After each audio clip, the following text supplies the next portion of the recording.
ಭಾಗ 2 ವಿಡಿಯೋನ ಸ್ಟಾರ್ಟ್ ಮಾಡ್ತೀನಿ. ಆದಷ್ಟು ಈ ವಿಡಿಯೋನ ಎಲ್ಲರೂ ನೋಡಿ ಸಪೋರ್ಟ್ ಮಾಡಿ, ಹಂಗೆ ಸಬ್ಸ್ಕ್ರೈಬ್ ಮಾಡಿ. ಸುನೀಲ್ ಆ ಹುಡುಗಿಗೆ ಕಾಲ್ ಮಾಡ್ತಾನೆ. ಆ ಹುಡುಗಿ ಕೂಡ ತನ್ನ ಪ್ರೀತಿನ ಸುನೀಲ್ಗೆ ಹೇಳ್ತಾ ಹೋಗ್ತಾಳೆ. ಸುನೀಲ್ ಕೂಡ ಆ ಪ್ರೀತಿನ ಒಪ್ಕೊಂಡು ಇವ್ರ ಲವ್ನ ಕಂಟಿನ್ಯೂ ಆಗಿ ಸ್ಟಾರ್ಟ್ ಮಾಡ್ತಾರೆ. ನಂತರ ಪ್ರತಿದಿನ ಸುನೀಲ್ ಆ ಹುಡುಗಿಗೆ ಭೇಟಿ ಆಗ್ತಾನೆ, ಅವಳು ಕೂಡ ಭೇಟಿ ಆಗ್ತಾಳೆ. ಖುಷಿಯಿಂದ ಹೊರಗಡೆ ಹೋಗ್ತಾರೆ, ಸಂತೋಷದಿಂದ ದಿನಗಳನ್ನು ಕಳೀತಾ ಇರ್ತಾರೆ. ಸುನೀಲ್ ಆ ಹುಡುಗಿಗೆ ಇನ್ಸ್ಟಾಗ್ರಾಮ್ ಪಾಸ್ವರ್ಡ್ ಕೇಳ್ತಾನೆ. ಆ ಹುಡುಗಿ ಏನೂ ಅಂದ್ಕೊಳ್ಳದೆ ಅವನಿಗೆ ಖುಷಿಯಿಂದ ಪಾಸ್ವರ್ಡ್ ಕೊಡ್ತಾಳೆ.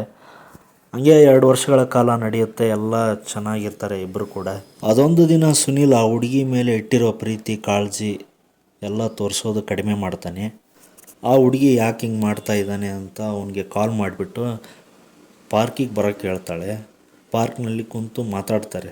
ಸುನೀಲ್ ಕೂಡ ಏನೋ ರೆಸ್ಪಾನ್ಸ್ ಮಾಡದೆ ಸುಮ್ಮನೆ ಕುಂತ್ಕೊಂಡಿರ್ತಾನೆ. ಯಾಕೆ ಈ ಥರ ಮಾಡ್ತಾ ಇದೆಯಾ, ನನ್ನ ಮೇಲೆ ಪ್ರೀತಿ ಇಲ್ಲ, ಕಾಳಜಿ ಇಲ್ಲ, ಮೆಸೇಜ್ ಮಾಡಲ್ಲ, ಕಾಲ್ ಮಾಡಲ್ಲ ಅಂತ ಆ ಹುಡುಗಿ ಸುನೀಲ್ಗೆ ಕೇಳ್ತಾಳೆ. ಸುನೀಲ್ ಭಾಳ ಕೋಪಗೊಂಡು ಆ ಹುಡುಗಿ ಜೊತೆ ಜಗಳ ಮಾಡೋಕ್ಕೆ ಸ್ಟಾರ್ಟ್ ಮಾಡ್ತಾನೆ. ಹಂಗೆ ಜಗಳ ಕಂಟಿನ್ಯೂ ಮಾಡ್ತಾ ಇವ್ರ ಲವ್ ಬ್ರೇಕಪ್ ಆಗಬೇಕು, ಅಲ್ಲಿ ತನಕ ಜಗಳ ಮಾಡ್ಕೊಂಡು ಹೋಗ್ತಾರೆ ಇವರಿಬ್ಬರು. ಮತ್ತೆ ಸುನೀಲ್ ಕಾಲ್ ಮಾಡ್ತಾನೆ ಇಲ್ಲ ಮೆಸೇಜ್ ಮಾಡ್ತಾನೆ ನನಗೆ ಅಂತ ಕಾಯ್ತಾ ಕುಂತಿರುವ ಈ ಹುಡುಗಿ ಇನ್ನೊಂದು ಕಡೆ ಸುನೀಲ್ ಈ ಥರ ಆಗಬಾರ್ದಿತ್ತು, ನನಗೆ ಭಾಳ ಮೋಸ ಮಾಡಿದ್ಲು ಅಂತ ದುಃಖದಲ್ಲಿ ಕುಳಿತುಕೊಂಡಿದ್ದ ಸುನೀಲ್. ಏನೂ ತಿಳಿಯದೆ ಆ ಹುಡುಗಿ ತನ್ನ ಫ್ರೆಂಡ್ಗೆ ಹೇಳ್ತಾಳೆ, ಈ ಥರ ಆಗಿದೆ, ಕಾಲ್ ಮಾಡ್ತಿಲ್ಲ, ಮೆಸೇಜ್ ಮಾಡ್ತಿಲ್ಲ, ಸ್ವಲ್ಪ ಏನಾಗಿದೆ ಅಂತ ತಿಳ್ಕೊ ಅಂತ ಆ ಹುಡುಗಿ ತನ್ನ ಫ್ರೆಂಡ್ಗೆ ಹೇಳಿ ಕಳಿಸ್ತಾಳೆ. ಮತ್ತು ಸುನೀಲ್ಗೆ ಆ ಹುಡುಗಿ ಭೇಟಿ ಆಗ್ತಾಳೆ. ಯಾಕೆ ಈ ಥರ ಮಾಡ್ತಾಯಿದ್ದೀರಾ, ಏನಾಗಿದೆ ಅಂತ ಕೇಳಿದಾಗೆ ಅವನು ಹೇಳ್ತಾನೆ, ಇಷ್ಟು ವರ್ಷ ನಾನು ತುಂಬ ಪ್ರೀತಿ ಕೊಟ್ಟಿದ್ದೆ, ಬಟ್ ಆ ಪ್ರೀತಿ ಮುಂದೆ ಉಳಿಯೋದಿಲ್ಲ ಅಂತ. ಯಾಕೆ ಈ ಥರ ಆಗ್ತಾಯಿದೆ, ಏನಾಗಿದೆ ನಿಮ್ಮಿಬ್ಬರ ಮಧ್ಯೆ ಅಂತ ಕೇಳ್ತಾಳೆ.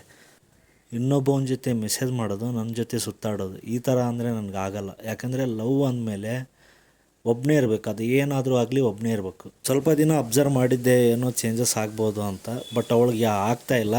ಪರವಾಗಿಲ್ಲ, ಅವಳಿಗೆ ಹೇಳ್ಬಿಡು, ಇನ್ನು ಮುಂದೆ ಯಾವುದೇ ಥರ ನಾನು ಕಾಲ್ ಆಗಲಿ ಮೆಸೇಜ್ ಆಗಲಿ ಮಾಡೋದಿಲ್ಲ ಅಂತ. ನನ್ನ ಫ್ರೆಂಡ್ ಆ ಥರ ಇಲ್ಲ ಅಂತ ಈ ಹುಡುಗಿ ಹೇಳ್ತಾಳೆ.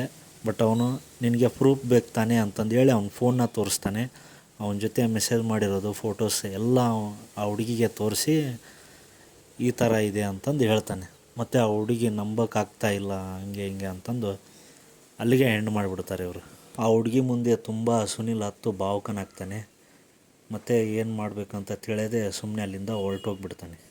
1 ವರ್ಷಗಳ ನಂತರ ಎಲ್ಲವನ್ನು ಮರೆತು ಸುನೀಲ್ ಒಳ್ಳೆ ಜಾಬ್ ತಗೊಂಡು ಖುಷಿಯಿಂದ ಇದ್ದಾನೆ. ಇದು ನಿಜವಾದ ಘಟನೆ. ಗಂಗಾವತಿಯಿಂದ ಸುನೀಲ್ ಅನ್ನೋರು ನನಗೆ ಮೆಸೇಜ್ ಮುಖಾಂತರ ಹೇಳಿದರು. ಸೊ ಆ ವಿಡಿಯೋನ ನಾನು ಮಾಡಿ ನಿಮ್ಮ ಕಥೆ ರೂಪದಲ್ಲಿ ಹೇಳಿದ್ದೀನಿ. ಚೆನ್ನಾಗಿದ್ದರೆ ಲೈಕ್ ಮಾಡಿ, ಶೇರ್ ಮಾಡಿ, ಕಮೆಂಟ್ ಮಾಡಿ. ಏನಾದರೂ ತಪ್ಪಾಗಿದ್ದರೆ ಅದನ್ನು ಕೂಡ ಕಮೆಂಟ್ ಮಾಡಿ. ಮುಂದೆ ಏನು ತಪ್ಪಾಗಿದೆ ಏನಿಲ್ಲ ಅಂತ ನಾನು ತಿಳ್ಕೊತೀನಿ.